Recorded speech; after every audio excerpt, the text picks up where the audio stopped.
Guys, has this ever happened to you? Sometimes you just can't get your nut on or off.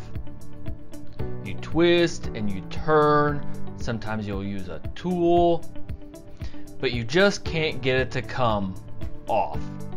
You may have tried heat. You may have tried lube. You may have tried heated lube. But sometimes that just makes things worse. Mark with Drone Racer 101 here, and I'm here to tell you the problem is not the nut sometimes. Usually it's the shaft. More specifically, the bell attached to the shaft. It slips, it slides, but I've got a fix.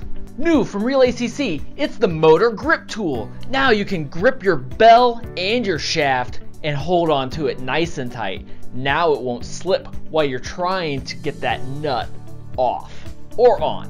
Either way, use it to get a better grip of your motor and then twist that nut. Not too hard though, and with enough time, you will get your nut off.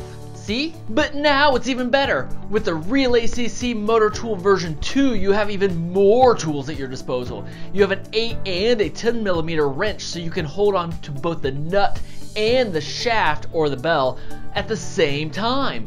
It can be used for all kinds of applications at this point, so why get one when you can get two for twice the price? Get your Realacc motor tool today. Or two! Motor tool should only be used for RC applications. Do not use it for any other purposes as implied in this video. If you need assistance, seek your girlfriend or wife's help. If you can't get your nut after 4 hours, see a doctor.